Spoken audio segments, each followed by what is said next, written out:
Torts and Sports by Nicolas Dasso. A tort is an act or omission that gives rise to injury or harm to another and amounts to a civil wrong for which courts impose liability. Hello, I am Nicolas Dasso, and today we will be looking over some of the legal torts that can occur in the world of sports.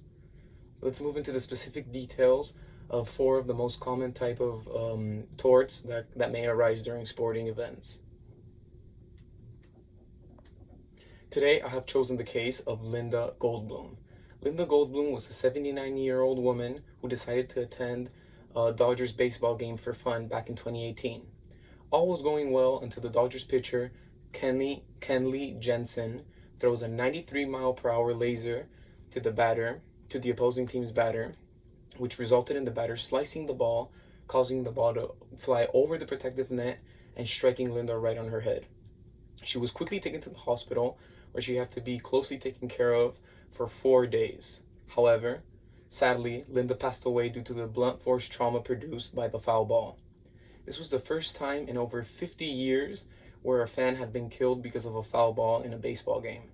This was a clear unintentional tort, but nevertheless, it demonstrates the negligence from the whole Dodgers organization for not investing in a taller protective net for fans who have repeatedly gotten struck by various flying objects such as bats, balls, helmets, gloves even, and many more during these type of baseball games.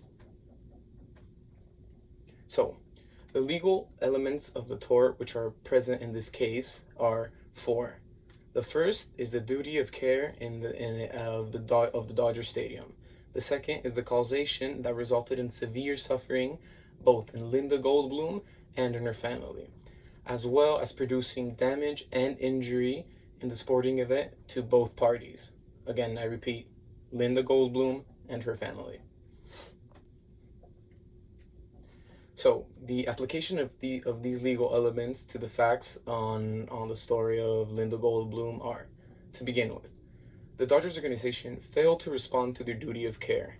The Dodgers and many other teams in the MLB have already experienced fans being hit by objects during games. Yet, the Dodgers and many other teams did nothing to resolve the issue of the protective net not being tall enough to protect the fans in attendance.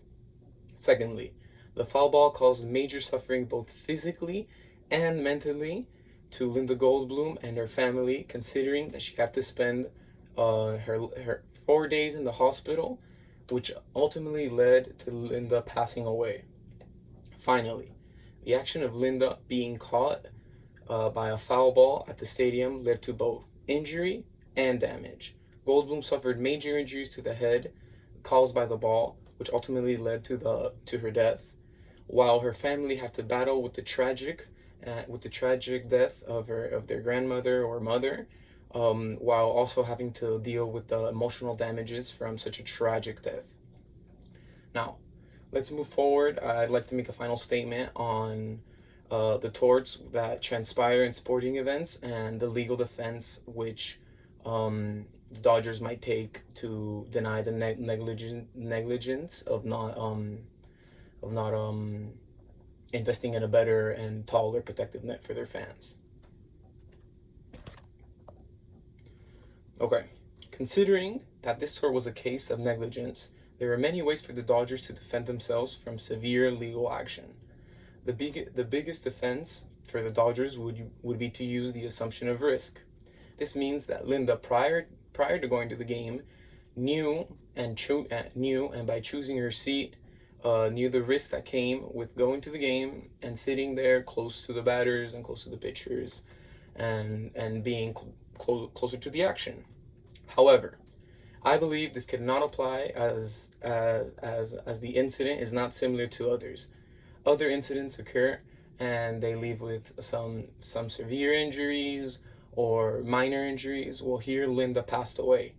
So the defense of assumption of risk does not qualify because she passed away. It's not the same.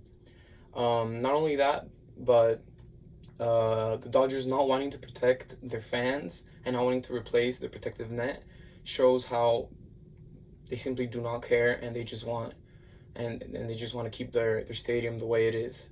However, on the other hand, the Dodgers organization, after the incident, did get in touch with the Goldblum family and did apologize for all the damages they caused, and they did reach a settlement.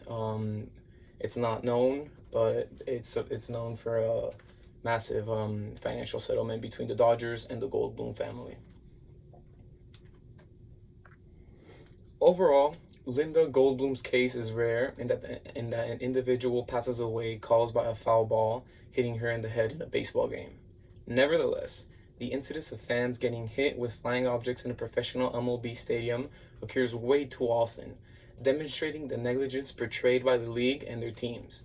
For this to end, the MLB needs to force teams to make changes in their stadiums. If too many of these accidents continue to happen, and if they don't make, improvements, these accidents will continue to happen. Teams can improve fan experience and fan safety by updating their safety measures every once in a while to ensure the protection of all fans while avoiding more incidents like Linda Goldblum's. And to protect and to avoid future sufferings and damages to all fans, players, staffs, and more. Preventing these types of accidents will undoubtedly make baseball games at the stadium more attractive to baseball fans and all sports fans around the world. Thank you.